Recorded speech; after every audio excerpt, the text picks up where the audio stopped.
യേശുവിൽ ഏറ്റവും അനുഗ്രഹീതരായ പ്രിയപ്പെട്ടവരെ, ഈ നല്ല ദിവസം ദൈവവചനം കേട്ട് പ്രാർത്ഥനയോടെ ആരംഭിക്കുവാൻ സാധിക്കുന്നതിനെ ഓർത്ത് നമുക്ക് ദൈവത്തോട് നന്ദി പറയാം. ഇന്നെല്ലാവർക്കും വേണ്ടി ഈ വചനം കേൾക്കുന്ന, ഈ വചനത്തെ പറ്റി ചിന്തിക്കുന്ന, ധ്യാനിക്കുന്ന എല്ലാവരെയും ദൈവത്തിൻ്റെ ബലമുള്ള കരങ്ങളിൽ പൂർണ്ണമായ അർത്ഥത്തിൽ ഏൽപ്പിച്ചു കൊടുത്ത് അനുഗ്രഹിച്ചു പ്രാർത്ഥിക്കുന്നു. വചനം കേൾക്കുന്നവരെ, ആ വചനം എഴുതുന്നവരെ എല്ലാം സമർപ്പിച്ച് പ്രാർത്ഥിക്കുവാണ്. ഈ വചനത്തിലൂടെ ഇന്ന് നിങ്ങൾക്ക് വേണ്ടി പ്രാർത്ഥിക്കുമ്പോൾ, നമ്മുടെ നാട്ടിൽ SSLCയും +1 +2 ഒക്കെ പരീക്ഷ എഴുതി മാർക്കിനു വേണ്ടി പ്രതീക്ഷയോടെ ഇരിക്കുന്ന എല്ലാ കുഞ്ഞുങ്ങൾക്കും വേണ്ടി പ്രാർത്ഥിക്കുമ്പോൾ, അവരെല്ലാം പ്രത്യേകം പ്രാർത്ഥനയിൽ ചേർത്ത് നിർത്തി അവരുടെ ജീവിതത്തിൽ നല്ല തിരഞ്ഞെടുപ്പുകൾ ഉണ്ടാകാൻ, നല്ല മേഖല അവർക്ക് തിരഞ്ഞെടുക്കാൻ, ഇനി എന്ത് പഠിക്കണം, ഇനി എങ്ങോട്ട് തിരിയണം, ഇതിനെക്കുറിച്ചൊക്കെ ടെൻഷൻ അനുഭവിക്കുന്നവരുണ്ട്.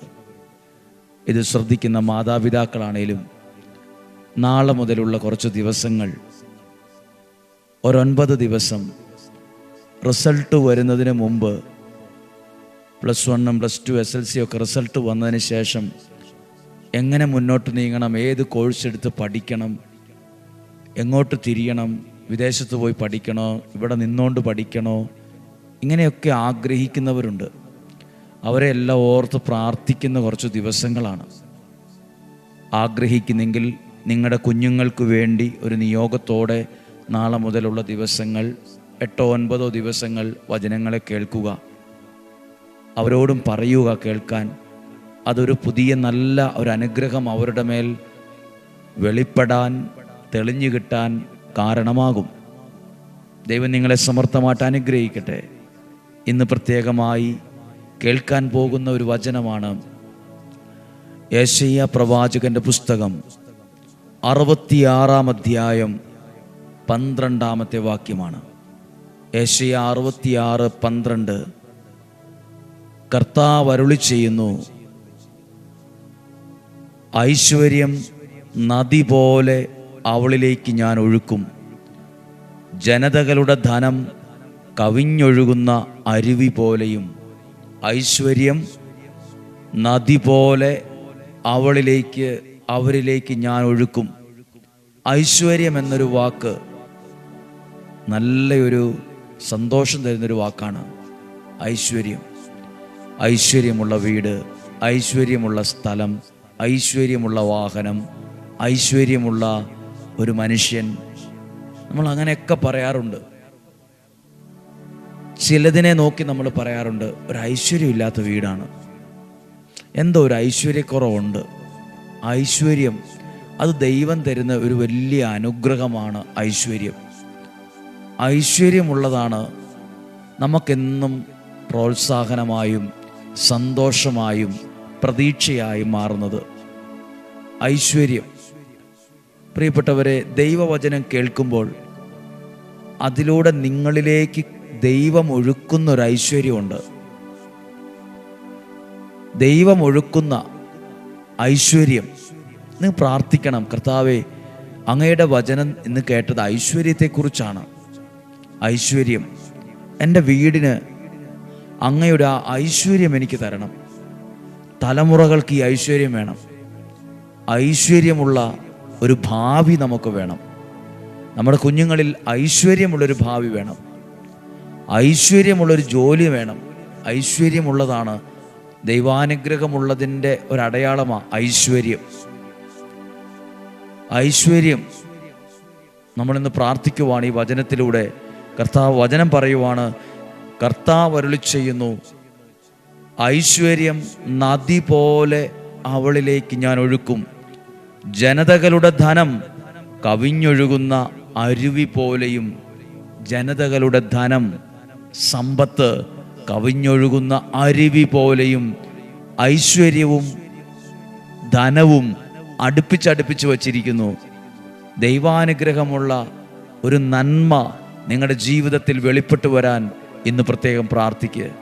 ദൈവം തരുന്ന ധനമുണ്ട്, ദൈവം തരുന്ന ഐശ്വര്യമുണ്ട്. ഇന്ന് പ്രാർത്ഥിക്കുമ്പോൾ നിങ്ങൾ മാതാപിതാക്കളാണെങ്കിൽ നിങ്ങളുടെ കുഞ്ഞുങ്ങൾ ഏത് പ്രായത്തിലുള്ളവരാകട്ടെ, ചെറിയ കൈക്കുഞ്ഞുങ്ങൾ തൊട്ട് ആരുമാകട്ടെ, എത്ര വയസ്സുമാകട്ടെ, എത്ര മാസമാകട്ടെ, നിങ്ങൾ അവർക്ക് വേണ്ടി പ്രാർത്ഥിച്ച്, നിങ്ങൾ കൊച്ചുമക്കളായിരിക്കും കൂടെയുള്ളത്, കുഞ്ഞുങ്ങളായിരിക്കും, നിങ്ങളുടെ കുഞ്ഞുങ്ങൾ, നിങ്ങളുടെ പ്രിയപ്പെട്ട കുഞ്ഞുങ്ങൾ, മക്കളുടെ മക്കൾ, ഇവരെല്ലാം മനസ്സിലേക്കൊന്ന് കൊണ്ടുവന്നിട്ട് ഒന്ന് പറഞ്ഞ്, കർത്താവേ, അങ്ങ് നൽകുന്ന ആ ഐശ്വര്യം, അങ്ങ് നൽകുന്ന ആ നന്മ തലമുറകളിലേക്ക് അങ്ങ് ഒഴുക്കണമേ, തലമുറകളിലേക്ക് അങ്ങ് പകരണമേ. ഇങ്ങനെയൊക്കെ പറയാൻ കാരണം എന്താണെന്നറിയാമോ? ദൈവത്തിൽ നിന്ന് അനുഗ്രഹങ്ങളെ മേടിച്ചെടുക്കാൻ ചിലരെ ദൈവം നിയോഗിക്കും. ഒരുപക്ഷെ ഡെയിലി ബ്ലെസ്സിങ് എന്ന ശുശ്രൂഷ ദൈവത്തിൽ നിന്ന് അനുഗ്രഹങ്ങളെ നമുക്കായി നേടിത്തരുന്നൊരു ശുശ്രൂഷയാണ്. കാര്യം 5-10 മിനിറ്റേ ഉള്ളേലും. ഇപ്പോൾ നിങ്ങൾ പ്രാർത്ഥിക്കണം. എല്ലാവർക്കും ദൈവാനുഗ്രഹത്തെ മേടിച്ച് തലമുറകളിലേക്ക്, ജനത്തിലേക്ക് കൈമാറാൻ കഴിയില്ല. ദൈവം തെരഞ്ഞെടുത്ത ചിലരുണ്ട്, ദൈവം നിയോഗിച്ചവരുണ്ട്. ഒരുപക്ഷെ ഞാൻ ആ സ്ഥാനത്തായിരിക്കാം. എന്നെ കേൾക്കുന്ന നിങ്ങൾ, ഈ വചനം കേൾക്കുന്ന ഓരോരുത്തരും ആ സ്ഥാനത്തായിരിക്കാം. കാരണം നിങ്ങളായിരിക്കും ദൈവത്തിൽ നിന്ന് മുമ്പിൽ കൈ ഉയർത്തിയും പ്രാർത്ഥിച്ചും ദൈവത്തിൽ നിന്ന് ചില നന്മകളെ സ്വീകരിച്ച് അത് അടുത്ത തലമുറയിലേക്ക്, കുടുംബത്തിലേക്ക് കൈമാറിക്കൊടുക്കുവാൻ ദൈവം നിയോഗിച്ചവർ. ഒരുപക്ഷെ നിങ്ങൾ വചനം കേൾക്കുന്നു, ആ വചനം ഒരുപാട് ഗ്രൂപ്പുകളിലേക്കും സ്റ്റാറ്റസായിട്ട് ഷെയർ ചെയ്യുന്നു. നിങ്ങളായിരിക്കും അനേകർക്ക് അനുഗ്രഹത്തെ കൈമാറാൻ ദൈവം നിയോഗിച്ചവർ, ദൈവം വച്ചിരിക്കുന്നവർ. ഞാനിത് പറയാൻ കാരണം, ഞാനൊരു പള്ളിയിൽ ധ്യാനത്തിന് പോയപ്പോൾ ആ പള്ളിയിലെ പ്രിയപ്പെട്ട അച്ഛൻ നന്ദി പ്രസംഗം പറഞ്ഞു. നമ്മുടെ ഇടവകയ്ക്ക് ആ അനുഗ്രഹത്തെ മേടിച്ചു തന്ന പ്രിയപ്പെട്ട അച്ഛനെ നമുക്ക് നന്ദിയോടെ ഓർത്ത് പ്രാർത്ഥിക്കാമെന്നാണ് പറഞ്ഞത്. അപ്പോൾ ഞാൻ ആ വാക്കുകൾ ശ്രദ്ധിക്കുമായിരുന്നു. ദൈവത്തിൻ്റെ അനുഗ്രഹങ്ങളെ ദൈവത്തിൽ നിന്ന് മേടിച്ച് അവർക്കായി ലഭിക്കുന്ന ചില അനുഭവങ്ങൾ ആ ദേശത്തുണ്ടായി. നിയോഗത്തോടെ പ്രാർത്ഥിക്കുമ്പോൾ അങ്ങനെ സംഭവിക്കും. ദൈവത്തിൻ്റെ വചനം ആത്മാവിൽ എടുക്കുമ്പോൾ അത് സംഭവിക്കും. ദൈവത്തിൻ്റെ വചനം ദാഹത്തോടെ സ്വീകരിക്കുമ്പോൾ ഐശ്വര്യ നദി പോലെ ആ വീട്ടിലേക്ക്, ആ തലമുറയിലേക്ക്, അവരുടെ വരുമാന മാർഗങ്ങളിലേക്ക് ഐശ്വര്യ നദി പോലെ, ധനമോ ജനതകളുടെ ധനം കവിഞ്ഞൊഴുകുന്ന അരുവി പോലെയും, വറ്റി വരണ്ട അരുവി എന്നല്ല, കവിഞ്ഞൊഴുകുന്ന, ഇഷ്ടംപോലെ വെള്ളമുള്ള വറ്റാത്ത ഉറവിയുള്ള സ്ഥലത്താണ് കവിഞ്ഞൊഴുകൽ നടക്കുക. ജനതകളുടെ ധനം കവിഞ്ഞൊഴുകുന്ന ഉറവ പോലെയും അരുവി പോലെയും ഐശ്വര്യ നദി പോലെയും ഒഴുകും. ഇത് സംഭവിക്കട്ടെ. ഈ വചനം കേൾക്കുന്ന ഓരോരുത്തരിലും ഈ അനുഭവം ഉണ്ടാകട്ടെ. ഇന്ന് കേട്ട ഈ വചനത്തിലൂടെ നിങ്ങൾക്ക് വേണ്ടി പ്രാർത്ഥിക്കുവാണ്. പ്രിയപ്പെട്ടവരെ, നാളെ മുതലുള്ള 9 ദിവസം SLC പരീക്ഷ എഴുതി റിസൾട്ടിന് വേണ്ടി കാത്തിരിക്കുന്നവർ, +2 കഴിഞ്ഞ് റിസൾട്ടിന് വേണ്ടി കാത്തിരിക്കുന്ന ഒരുപാട് കുഞ്ഞുങ്ങളുണ്ട്. ദേശത്തായിരിക്കാം, വിദേശത്തായിരിക്കാം. നിങ്ങളുടെ സമയക്രമമൊന്നും അറിയില്ലെങ്കിലും നിങ്ങളുടെ കുഞ്ഞുങ്ങൾ, ഇത് പറയാൻ കാരണം, പഠിച്ച് അവർ ചില കോഴ്സ് എടുത്ത് 1-2 വർഷം കഴിയുമ്പോൾ ചിന്തിക്കും, ഇതെടുക്കണ്ടായിരുന്നു, ഇത് ബുദ്ധിമുട്ടാണ്. അങ്ങനെ ഒരു അവസ്ഥ വരരുത്. പ്രാർത്ഥിച്ച് ചില കാര്യങ്ങളിൽ തുടക്കമിടുമ്പോൾ അതിലവരുടെ ഭാവി തെളിഞ്ഞു കിട്ടണം. അതിലവരുടെ ജീവിതം അനുഗ്രഹത്തിൽ ഉറയ്ക്കണം. തിരിഞ്ഞു നോക്കി ദുഃഖിക്കാൻ ഇടവരരുത്. ഇതെടുത്ത് പഠിക്കണ്ടായിരുന്നു, ഇത് സെലക്ട് ചെയ്യണ്ടായിരുന്നു, അന്ന് അങ്ങനെ ചെയ്താൽ മതിയായിരുന്നു, അങ്ങനെ ഒന്നും ഒരു ദുഃഖം ഉണ്ടാകരുത്. ഇതെടുത്തത് നന്നായി, ഇത് പഠിച്ചത് നന്നായി, ആ രാജ്യത്ത് പോകാൻ തീരുമാനിച്ചത് നന്നായി, ആ ജോലി ചെയ്യാൻ തീരുമാനിച്ചത് നന്നായി. എന്ത് കാര്യത്തിലും തിരിഞ്ഞു നോക്കി നമുക്ക് പറയാൻ കഴിയണം, അത് അനുഗ്രഹമായി. അന്ന് അങ്ങനെ ചിന്തിച്ചത് ദൈവാനുഗ്രഹമാണ്. അതുപോലുള്ള ചില നല്ല തീരുമാനങ്ങൾ ജീവിതത്തിൽ എടുക്കുവാൻ നമുക്ക് പ്രാർത്ഥിക്കണം.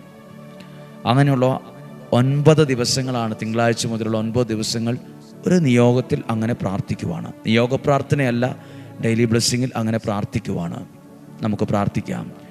നമ്മുടെ കർത്താവ് ഈശോ മിശിഹായുടെ കൃപയും പിതാവായ ദൈവത്തിൻ്റെ സ്നേഹവും പരിശുദ്ധാത്മാവിൻ്റെ സഹവാസവും നിങ്ങളോടുകൂടെ ഉണ്ടായിരിക്കട്ടെ, നിങ്ങളുടെ കുടുംബത്തിലുണ്ടായിരിക്കട്ടെ. കർത്താവെ, കഴിഞ്ഞ ആഴ്ചകളിൽ വ്യാഴം വെള്ളി ദിവസങ്ങളിൽ ഈ ആലയത്തിൽ വന്നവരെ, നിയോഗം എഴുതി ഇട്ടവരെ, നിയോഗം സ്വീകരിച്ചവരെ, കൽക്കുരിശിൽ എണ്ണ ഒഴിച്ചവരെ, അവരെല്ലാം ഞങ്ങൾ അനുഗ്രഹിച്ച് പിതാവിൻ്റെയും പുത്രൻ്റെയും പരിശുദ്ധാത്മാവിൻ്റെയും നാമത്തിൽ അനുഗ്രഹിച്ച് പ്രാർത്ഥിക്കുന്നു. ഡെയിലി ബ്ലെസ്സിങ്ങിൽ ഈ വചനം കേട്ടവരെ, ഈ വചനം യെശയ്യാ പ്രവാചകനിലൂടെ കേട്ടു, ഐശ്വര്യ നദി പോലെ ഒഴുകുന്നു. ഈ വചനം കേൾക്കുന്ന ഈ വ്യക്തിയിലേക്ക്, ഈ തലമുറയിലേക്ക്, ആ വീട്ടിലേക്ക്, ആ ഭവനത്തിലേക്ക് ഐശ്വര്യ നദി പോലെ ഒഴുകുന്ന അനുഭവം ഉണ്ടാകണമേ. യേശുവിൻ്റെ നാമത്തിൽ അത് സംഭവിക്കട്ടെ. ആ വചനം യാഥാർത്ഥ്യമാകട്ടെ. എന്തെങ്കിലും ഐശ്വര്യക്കുറവോ ഒക്കെ ഉണ്ടെന്ന് തോന്നിയാലും ആ കുറവ് പരിഹരിക്കപ്പെടട്ടെ. രോഗങ്ങൾ, അപകടങ്ങൾ, ദുർമരണങ്ങൾ, ആപത്ത്, അനർത്ഥങ്ങൾ സകലതും വ്യക്തികളിൽ നിന്ന്, കുടുംബത്തിൽ നിന്ന് മാറിപ്പോകട്ടെ. യേശുവിൻ്റെ നാമത്തിൽ ദീർഘായുസ്സും ആരോഗ്യവും സന്തോഷവും സമാധാനവും ഐശ്വര്യവും ഉണ്ടാകട്ടെ. നിലനിൽക്കുന്ന ദൈവാനുഗ്രഹമുള്ള ധനമുണ്ടാകട്ടെ. നല്ല തുടക്കങ്ങൾ ഉണ്ടാകട്ടെ. പുതിയ ബിസിനസ്സുകൾ ഉണ്ടാകാൻ കാരണമാകട്ടെ. നല്ല തീരുമാനങ്ങൾ ഉണ്ടാകാൻ കാരണമാകട്ടെ. പുതിയ തുടക്കങ്ങൾ ഉണ്ടാകട്ടെ. മാനസാന്തരങ്ങൾ സംഭവിക്കട്ടെ. കുഞ്ഞുങ്ങൾ നല്ല സ്വഭാവത്തിൽ ദൈവാനുഗ്രഹത്തിൽ വളർന്നു വരാൻ ഭാഗ്യമുണ്ടാകട്ടെ. യേശുവിൻ്റെ